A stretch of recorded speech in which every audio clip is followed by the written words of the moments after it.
జై కేసీఆర్ 25 వసంతాలు నింపుకున్నటువంటి BRS party మరి వాళ్ళ పెద్ద ఎత్తున లక్షలాది మందితోని తెలంగాణ వ్యాప్తంగా ఉన్నటువంటి కేసీఆర్ గారి అభిమానులతోని తెలంగాణ వాదులతోని తెలంగాణను ప్రేమించేటటువంటి బిడ్డలందరితోని కలిపి 25 వసంతాల మన తెలంగాణ పోరాట చరిత్రను ఉద్యమ చరిత్రను సంబరంగా జరుపుకోవడానికి ఈ నెల 27వ తేదీన ఎలకతుర్తి చౌరస్తాకి వరంగల్ నుంచి కూతవేటు దూరంలో ఉన్నటువంటి ఈ చౌరస్తాలో పెద్ద ఎత్తున లక్షలాది మందితోని అందరం కూడా కలిసి సమావేశం ఏర్పాటు చేసుకోబోతా ఉన్నాం.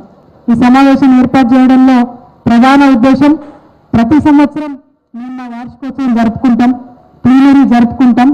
కానీ రజతోత్సవాలను ఇంత భారీగా ఏర్పాటు చేసుకోవడంలో తెలంగాణ ప్రజల విజయాన్ని ప్రపంచానికి చాటాలనేటటువంటి ఉద్దేశం మాకున్నది. తెలంగాణ రాష్ట్రంలో అసలు అస్తిత్వం అనేటటువంటిదే అదృశ్యమైపోతున్నటువంటి పరిస్థితుల్లో తెలంగాణ వాళ్ళం, తెలంగాణ వాదులం, మాది తెలంగాణ, మేము తెలంగాణ వాళ్ళం అని మర్చిపోతున్నటువంటి సమయంలో 2001లో కేసీఆర్ గారు పిడికిలు బిగించి బయటకు వచ్చి ఇది మన తెలంగాణ భాష యాస, ఇది మన పాట, ఇది మన పండుగలు, ఇది మన సంబరాలు, ఇది మన తెలంగాణ తల్లి అని మొత్తం బిడ్డలందరికీ కూడా తెలంగాణ తల్లిని పరిచయం చేసి అందరిలో కూడా పోరాట స్ఫూర్తిని నేర్పినారు.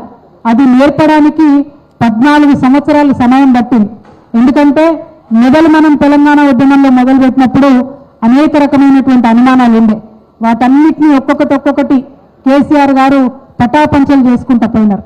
అన్నిటికన్నా ఎక్కువ అంతవరకు హ్యాపజాడ్గా జరుగుతున్నటువంటి ఉద్యమాలని 1969లో హింసతోని అంతమైనటువంటి ఉద్యమాన్ని తర్వాత పిడికెడు మంది ప్రొఫెసర్ జయశంకర్ సార్ లాంటి వాళ్ళు కాపాడుతూ వస్తున్నటువంటి ఉద్యమాన్ని కేసీఆర్ గారు మొత్తం ప్రజా బాహుళ్యానికి కూడా పరిచయం చేసినారు. మరి ఆనాడు వారు ఒకటే మాట చెప్పినారు, ఒక్క రక్తం చుక్క చిందకుండా రాజకీయ ప్రక్రియ ద్వారానే నేను తెలంగాణ రాష్ట్రాన్ని సాధిస్తాను, దానికోసమే ఇగో ఈ గులాబీ జెండా ఎగరేస్తున్నాం. రాజకీయ ప్రక్రియతోని అన్ని రాజకీయ పక్షాల మీద ఒత్తిడి తీసుకొచ్చి రాజ్యాంగ సవరణ జరిపించి తెలంగాణ రాష్ట్రాన్ని సాధిస్తామని కేసీఆర్ గారు చెప్పడం జరిగింది. వారు చెప్పినట్టుగా గెలుపు వచ్చినా ఓటమి వచ్చినా ఇబ్బందులు వచ్చినా మన దగ్గర గెలిచినటువంటి 10 మంది ఎమ్మెల్యేలను కాంగ్రెస్ పార్టీ కర్కశంగా పీక్కొని పోయినా అనేక రకాలైనటువంటి అభాండాలు కేసీఆర్ గారి మీద వేసినా కొన్ని లక్షల తిట్లు కేసీఆర్ గారిని తిట్టినా వారు మొత్తం మీడియా యంత్రాంగాన్ని అంతా కూడా టీఆర్ఎస్ పార్టీ మీద ప్రయోగించి మనల్ని ఇబ్బంది పెట్టాలని చూసినా అన్నీ కూడా కేవలం తన గుండె ధైర్యంతోని, తన పట్టుదలతోని, తన చాకచక్యంతోని, తన వ్యూహ చతురతతోని కేసీఆర్ గారు మరి బీఆర్ఎస్ పార్టీని, తెలంగాణ ఉద్యమాన్ని, తెలంగాణ ప్రజల యొక్క ఆకాంక్షలను కాపాడుకుంటూ వచ్చిండ్రు. ఇవాళ 25 వసంతాల పండుగ చేసుకుంటున్నామంటే ఇవన్నీ కూడా గుర్తు తెచ్చుకోవాలి. ఉట్టిగానే రాలేదు, టైంపాస్కి రాలేదు. అక్కడిక్కడ జెండాలు కేసీఆర్ గారు తన మేధస్సును కరిగిస్తే తన గుండెతో ఆలోచన చేసి దూరదృష్టితోని వచ్చేటటువంటి ఆపదలను పసిగట్టి రాజకీయంగా వాళ్ళు వేసేటటువంటి ఎత్తిగడలన్నీ కూడా ప్రజలకు ఎప్పటికప్పుడు వివరించుకుంటూ ప్రజల్ని దగ్గరికి తీసుకొని అవసరమైన ప్రతి సందర్భంలో రాజీనామా చేస్తూ మళ్ళీ ప్రజల దగ్గరికి వెళ్తూ ఎప్పటికప్పుడు తెలంగాణ అంశాన్ని చర్చలో ఉంచిండ్రు. అది చేసినటువంటి పార్టీ, తెలంగాణ వాదాన్ని ప్రజల్లో నిలబెట్టినటువంటి పార్టీ ఈ బీఆర్ఎస్ పార్టీ.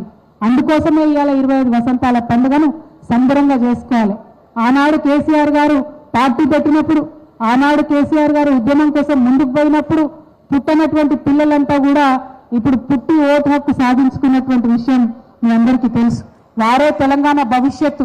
మనం ఒక మాట చెప్తాం, చరిత్ర తెలిసినోడే భవిష్యత్తు నిర్మించుకోగలుగుతాడని. ఇవాళ ఈ సంబరం జరిగేది తెలంగాణ నవ యువకుల కోసం. వారికి మన పోరాట పటిమను, పోరాట చరిత్రను తెలియజేయడం కోసం ఈ సంబరం జరుగుతూ ఉన్నది. అందుకే పెద్ద ఎత్తున జరుగుతున్నటువంటి ఈ సంబరానికి తెలంగాణ యువత అంతా కూడా కదిలి రావాలని చెప్పి ఈ వరంగల్ గడ్డ నుంచి మేము పిలుపునిస్తా ఉన్నాం. వరంగల్ గడ్డ అంటే నిజంగా ఎంత పవిత్రమైనటువంటి భూమి అంటే ఇక్కడ ఉద్యమ సందర్భంలో మనం ఆనాడు భారీ సభ పెడితే ఎంతో మంది నేషనల్ స్థాయిలో ఉండేటటువంటి నాయకులు వచ్చి తెలంగాణ ఉద్యమానికి మద్దతు ఇచ్చిండ్రు. ఆ తర్వాత మనకు అన్ని కూడా లేఖలు 36 లేఖలు త్వరితగతిన వచ్చినాయి. తెలంగాణ రాష్ట్ర ఏర్పాటులో అదొక మైలురాయిగా నిలిచిపోయింది. మళ్ళా ఇవాళ ఈ ఎల్కతుర్తి సభ కూడా తెలంగాణ చరిత్రలో ఖచ్చితంగా ఒక మైలురాయిలాగా నిలబడిపోతుంది అనేటటువంటి విషయాన్ని మనందరం కూడా చూడవచ్చు. ఇది ఒక తెలంగాణ కుంభమేళలాగా జరగబోతా ఉంది. మొత్తం 50 మంది తెలంగాణ బిడ్డలు ఇవాళ కాంగ్రెస్ ప్రభుత్వం చేత వంచింపబడ్డటువంటి ప్రతి ఒక్కరు కూడా ఈ సభకు రావాల్సిందిగా మేము ఆహ్వానం పలుకుతా ఉన్నాం. మా ఆడబిడ్డలకు కాంగ్రెస్ పార్టీ 2500 ఇస్తామని మోసం చేసింది.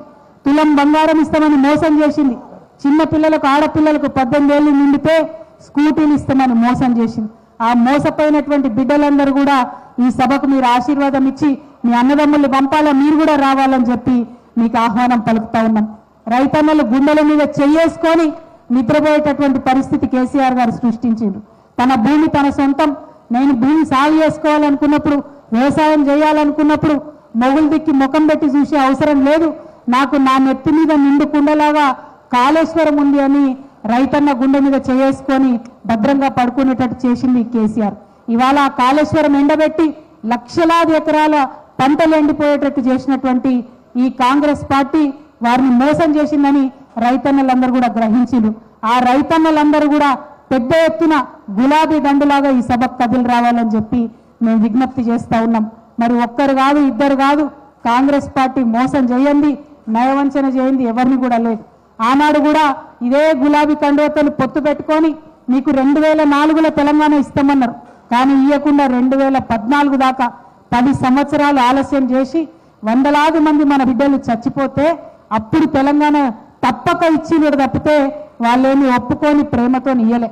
ఇవాళ బాగా మాట్లాడుతున్నారు. ఆ విషయాలన్నీ, వారి కుట్రలన్నీ, వారి మోసాలన్నీ ఇక్కడ ఈ సభ ద్వారా ఎండగట్టాల్సినటువంటి అవసరం ఉంది. కాబట్టి తెలంగాణలో ఉండేటటువంటి ప్రజాస్వామ్యవాదులందరూ కూడా కదలి కలిసి రావాలని చెప్పి మేము కోరుతా ఉన్నాం. ఆనాడు బీఆర్ఎస్ పార్టీ కేసీఆర్ గారు చేసిన ప్రతి పనిని కూడా మభ్యపెట్టి పెద్ద ఎత్తున సోషల్ మీడియాలో విష ప్రచారం చేసిరు. కానీ వాళ్ళు అదే సోషల్ మీడియా మిత్రులు 16 నెలల కాలంలోనే తెలుసుకున్నారు ఈ కాంగ్రెస్ పార్టీతోని 16 పనులు అయితే లేవు, 16 రూపాయల ఆదాయం వస్తలేదు, ఏమీ జరుగుతలేదు, మోసపోయినామని తెలుసుకున్నారు. కాబట్టి ఈ సభకు పెద్ద ఎత్తున తెలంగాణ రాష్ట్ర వ్యాప్తంగా ఉన్నటువంటి సోషల్ మీడియా మిత్రులందరూ కూడా కదిలి రావాలి. ఇక్కడ జరుగుతున్నటువంటి గులాబీ జాతరను భారతదేశ వ్యాప్తంగా మీరు చూపించాలని చెప్పి నేను మీ అందరినీ కూడా ఆహ్వానం పలుకుతా ఉన్నా. ఈ విధంగా మా ఆడబిడ్డలకు, మా మహిళలకు కేసీఆర్ గారు ప్రత్యేకంగా చెప్పిండ్రు. మనం ఎప్పుడన్నా తెలంగాణలో రాణి రుద్రమదేవి వారసులుగా, చాకలి ఐలమ్మ వారసులుగా తెలంగాణ ఆడబిడ్డలను కొనియాడుకున్నాం, వారికి అటువంటి స్పేస్ ఇచ్చినాం. ఇక్కడ మున్సిపాలిటీలలో 50% రిజర్వేషన్లు ఇచ్చుకున్నాం. మార్కెట్ కమిటీలలో అంతకుముందు ఎన్నడూ కూడా ఆడబిడ్డలకు ప్రవేశం లేకుండే.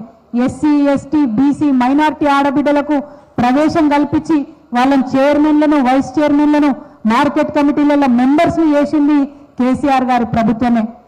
ఎక్కడైతే బీసీ ఆడబిడ్డలకు, ఎస్సీ ఆడబిడ్డలకు, ఎస్టీ ఆడబిడ్డలకు మరి కనీసం జిల్లా కేంద్రాలలో వాళ్ళు డిగ్రీ చదువుకోవాలంటే రూమ్లు ఇస్తలేరంటే ఒకటే ఒక పెన్ స్ట్రోక్ తోని మొత్తం 33 జిల్లాలలో కూడా ఎస్సీ డిగ్రీ కళాశాలలు విత్ హాస్టల్స్ ఆడపిల్లలకు, ఎస్టీ డిగ్రీ కళాశాలలు with hostels, BC study circles ఇవన్నీ పెట్టింది కేసీఆర్ గారు.